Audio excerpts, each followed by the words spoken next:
आपको बताएंगे कि तीनों देश दुनिया के सबसे बड़े विलेन क्यों साबित हुए। जंग किसी भी समस्या का समाधान नहीं। सच्चाई यह है कि दुनिया का हर युद्ध अंततः बातचीत की टेबल पर ही आता है।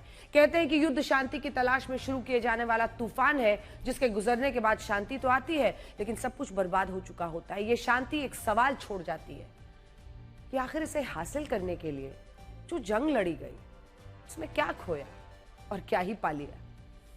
28 फरवरी से शुरू हुआ ईरान युद्ध 40 दिनों तक चला और आखिरकार इसका नतीजा यह हुआ कि बातचीत के जरिए मसला सुलझाया जाए।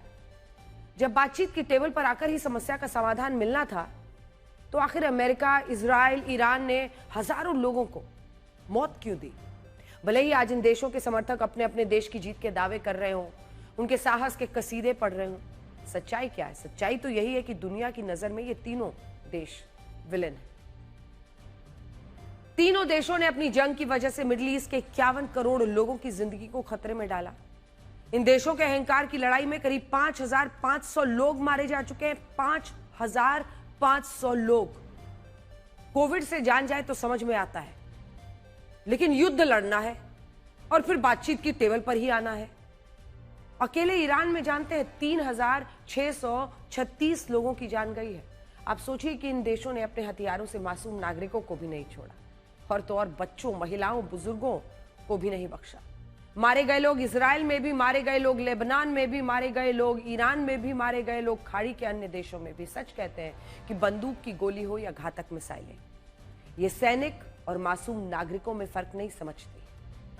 दुनिया में जितने भी जंगें बड़ी बड़ी हुई हैं और लड़ी गई हैं, उनमें विजेताओं को फूलों का हार और हारने वालों को लानतें मिली हैं। लेकिन इस बात पर कभी कोई गौर ही नहीं करता कि युद्ध में हजारों लोगों की अर्थियां भी तो उठती हैं। उनकी जो परिवार वाले हैं वो रोते बिलखते हैं उन अर्थियों के साथ। लेकिन उजला पक्ष देखने की चाहत में हम सभी लोग जंग के स्याह पहलू को बिल्कुल मिटा देते हैं, भुला देते हैं।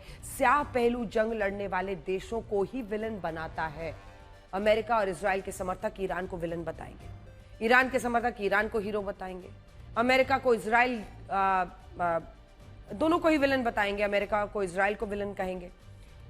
सच्चाई है कि इन तीनों ने जो किया है उसकी वजह से विश्व परेशान हुआ। तीनों देशों में अमेरिकी सबसे, अगर आप देखिए तो ताकतवर है।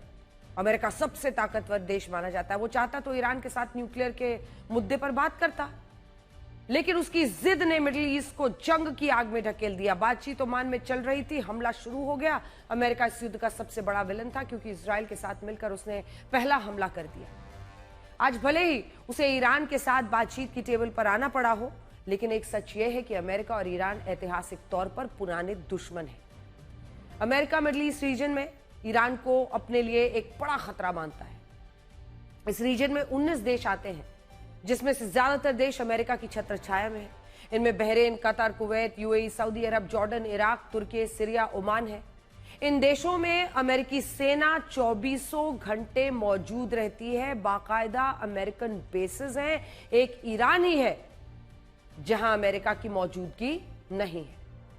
ईरान की परमाणु बम हासिल करने की चाहत, लंबी दूरी की मिसाइल बनाने की जिद और अमेरिका से नफरत। वहां कहते हैं कि Israel, death to Israel, death to America. यही नफरत, और इस नफरत ने एक ऐसा कॉकटेल बना दिया जिसकी वजह से उसने ईरान से बातचीत के बजाय उसके खिलाफ जंग में उतरना बेहतर समझ लिया। इसके अलावा अमेरिका और ईरान पुरानी बैरी है दोनों की। माना जाता है कि ईरान पर हमले की एक वजह यह बैर भी है। साल 1979 में ईरान में आई इस्लामिक क्रांति के दौरान अमेरिकी दूतावास के 53 लोगों को बंधक बना लिया गया। इन लोगों को ईरान ने 444 दिनों तक अपनी कैद में रखा। उस वक्त अपने नागरिकों को छुड़वाने में अमेरिका की सारी कूटनीति फेल हो गई थी। वियतनाम युद्ध के बाद यह पहली बार था जब अमेरिका को इतनी बेइज्जती का सामना करना पड़ा। हालात ये हो गए थे कि बंधकों को छुड़वाने के लिए अमेरिकी सेना ने ऑपरेशन ईगल क्लॉ चलाया था, लेकिन यह ऑपरेशन भी फेल हो गया और इसमें 8 अमेरिकी सैनिक मारे गए थे। बड़ी फजीहत हुई थी अमेरिका की। इसके बाद से ही ईरान अमेरिका की आंखों की किरकिरी बना हुआ था। अमेरिका का मानना है कि अगर एक बार ईरान ने न्यूक्लियर हथियार बना लिया तो उस पर कभी भी हाथ नहीं डाल पाएगा और इसी वजह से उसने ईरान पर 711 अलग अलग आर्थिक प्रतिबंध भी लगाए ताकि वो आर्थिक रूप से कमजोर हो जाए। वैसे भी ज्यादातर जो अन्य खाड़ी देश है वहां पर राजशाही है, तो ऐसे में अमेरिका ने उन सब जगहों पर अपने अपने अमेरिकी बेस बनाकर उनको नियंत्रण में लिया हुआ है। लेकिन एक ये ईरान है जिसने इस्लामिक क्रांति करके वहां से राजशाही को मिटा डाला और राजशाही को अपने सामने झुका लेना, नतमस्तक कर लेना अमेरिका का हुनर माना जाता है।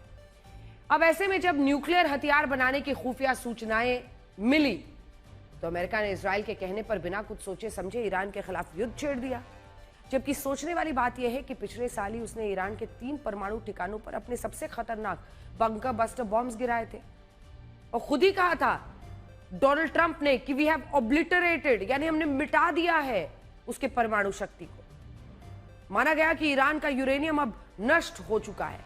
माना जाता है कि अमेरिका के इस युद्ध में शामिल होने का कारण ईरान के प्रति उसका डर और साल 1979 में हुए अपमान का बदला लेना था। इसीलिए इस युद्ध में अमेरिका विलेन की तरह नजर आया जो बातचीत के जरिए जिस मामले को सुलझा सकता था, मगर उसने जंग चुना। इस युद्ध का एक विलेन इजराइल भी है। इस्लामिक पड़ोसियों से घिरे इस यहूदी देश को हमेशा अपने पड़ोसियों और खास तौर पर ईरान से खतरा है। यह सच है, इससे बड़ी कोई ऐतिहासिक सच्चाई नहीं कि यहूदियों को अपने जिंदा रहने की लड़ाई लड़नी पड़ती है। वो चारों तरफ घिरा हुआ है, एक तरफ लेबनान में हिजबुल्लाह से, इधर हमास से फिलिस्तीन में, तो यमन में हूती से, इराक से इराकी मिलिशिया, और इन सब को पैसे उन पर बहाता है ईरान। आतंकियों के बीच जीना और एक देश का अपना अस्तित्व बनाकर यहूदियों के लिए रखना बड़ा मुश्किल है। ऐतिहासिक तौर पर भी इन देशों ने इजराइल को अपना धार्मिक विरोधी मानते हुए अपने लिए खतरा माना है और इजराइल उन पर हमले करके उन्हें दबाता रहा है। ईरान तो कहता रहा है डेथ टू इजराइल। आज का सच यह है कि इजराइल और ईरान एक दूसरे को अपने अपने अस्तित्व के लिए खतरा मानते हैं। कट्टर दुश्मनी। इजराइल के पास 90 परमाणु बम है और इजराइल के पास अगर 90 परमाणु बम है और वो नहीं चाहता है कि उसके अलावा इस रीजन में कोई और न्यूक्लियर पावर बनकर उभरे, वो इस पूरे रीजन की महाशक्ति ही बने रहना चाहता है। और दूसरी ओर ईरान मुस्लिम देशों की महाशक्ति बनना चाहता है और वो परमाणु हथियार बनाने की प्रक्रिया में लगा हुआ है। यही कारण है कि इजराइल ने अमेरिका को ईरान के परमाणु प्रोग्राम से जुड़ी खुफिया जानकारी दी, जिसके बाद दोनों का ही मकसद एक हो गया। अमेरिका और इजराइल एक हो गए और वो मकसद था ईरान के खिलाफ महायुद्ध। एक सवाल इजराइल के सामने बार बार आता है। यह सच है कि इजराइल में हमास ने सबसे बड़ा आतंकी हमला किया, उसके हजारों लोग मारे गए, लेकिन तब से वो लगातार हमास के बहाने पूरे फिलिस्तीन पर अगर हमला कर रहा है तो आखिर कब तक और कहां तक और कब ये लक्ष्य पूरा होगा? ऐसे ही अगर ईरान के साथ युद्ध शांति की स्थिति बनती भी है, वो लेबनान पर लगातार हमले कर रहा है, एक दिन में 300 लोगों का मारा जाना, मतलब क्या एक सेंस ऑफ प्रोपोर्शन युद्ध में माना जाएगा या नहीं माना जाएगा? देखा जाए तो युद्ध की असली चिंगारी इजराइल ने भड़काई और अमेरिका ने उसके साथ मिलकर ईरान पर ऐसा हमला किया है जिसमें सुप्रीम लीडर अली खामेनी समेत कई वरिष्ठ अधिकारी और नेता एक झटके में मार दिए गए। ऐतिहासिक रूप से देखें तो इजराइल उन देशों में है जो पिछले कई वर्षों से किसी न किसी युद्ध में उलझा है। 1948 में आधिकारिक रूप से अस्तित्व में आया। इजराइल तभी से अपने पड़ोसियों को चुपता रहा है। साल 1948 में मिस्र, जॉर्डन, इराक, सीरिया, लेबनान ने इजराइल पर अटैक कर दिया, लेकिन इजराइल ने इन सभी को मात दी। वो अकेला खड़ा रहता है, सबसे लड़ता है और जीत भी लेता है, क्योंकि ये उसके जिंदा होने की लड़ाई है।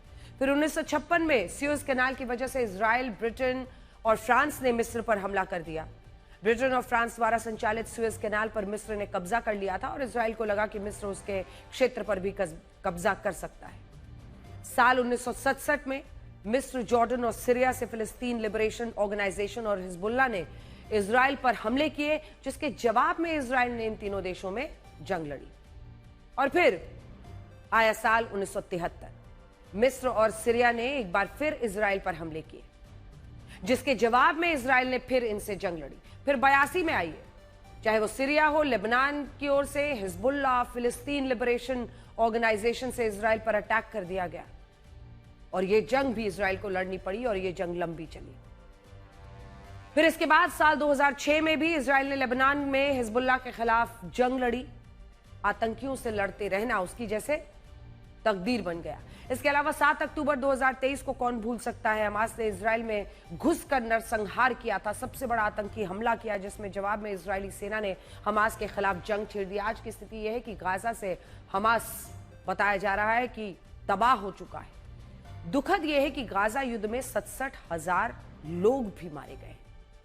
और यहीं पर बात आती है कि जब आप किसी आतंकी घटना का फिर बदला लेते हैं तो कहां तक आप जाएंगे, कहां पर जाकर रुकेंगे, कितने दिन में रुकेंगे, कितना कुछ करके रुकेंगे। हालांकि इजराइल की नफरत यूं ही नहीं है। ईरान इस्लामिक देशों का रहनुमा बनने के लिए यहूदी देश इजराइल के खिलाफ प्रॉक्सी संगठनों को लड़ाता है। और चाहे ये हमास हो, हूती हो, हिजबुल्लाह, इजराइल को अपने पड़ोसी देशों से ज्यादा खतरा ईरान के प्रॉक्सी आतंकी संगठनों से है। जैसे फिलिस्तीन से इजराइल के लिए सबसे बड़ा खतरा हमास है। हमास को ईरान का पूरा सपोर्ट है, हमास को हथियार, हमास को पैसा लुटाता है इन पर ईरान की तरफ से इनको पैसा मिलता है। इसके अलावा लेबनान और सीरिया में हिजबुल्लाह उसके लिए नासूर बना हुआ है इजराइल के लिए। वो इजराइल पर अक्सर हमले करते हैं। ईरान युद्ध के दौरान भी हिजबुल्लाह ने रॉकेट अटैक किए थे, जिसके बाद लेबनान में इजरायली सेना उतर गई। इसके अलावा इराक के शिया मिलिशिया ग्रुप्स जैसे इस्लामिक रेजिस्टेंस जैसे आतंकी संगठन जो हैं वो इजराइल पर हमले करते हैं। ये संगठन ईरान के साथी हैं, फंडेड है बाय ईरान। ईरान इनको क्या कुछ नहीं देता है, चाहे वो हथियार हो, पैसा हो, युद्ध की ट्रेनिंग, सब उपलब्ध करवाता है। यही नहीं, येमेन से हूती आतंकी भी इजराइल के लिए सिरदर्द है। हूती आतंकियों को भी ईरान मदद करता है।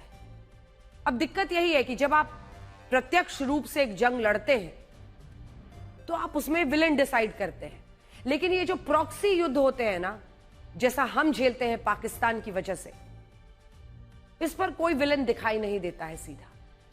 इसमें एक देश अपनी आवाज उठाता है कि देखो ये आतंकी भेज रहे हैं हमें मारने के लिए, लेकिन बाकी दुनिया उस समय ध्यान नहीं देती है। जब डायरेक्ट युद्ध होता है, मिसाइलें और ड्रोन्स दागे जाते हैं, तब लोग अपने अपने विलेन, अपने अपने हीरो बनाते हैं। पिछले साल हुए 12 दिन के युद्ध और मौजूदा ईरान वॉर को छोड़ दे तो ईरान ने इजराइल के खिलाफ कभी सीधी लड़ाई नहीं लड़ी, लेकिन उसे कई आतंकी संगठनों को पैसा दिया, हथियार दिया, इजराइल के खिलाफ उतारा। इसीलिए जैसे ही उसे मौका मिला उसने ईरान के खिलाफ जंग छेड़ दी। पहले हमले में ही उसने कई बड़े लीडर्स को मार दिया। कहते हैं ना कि मुसाद वहां तक पहुंच जाता है जहां तक खुद अपने देश में बैठा हुआ व्यक्ति समझ और देख नहीं पाता।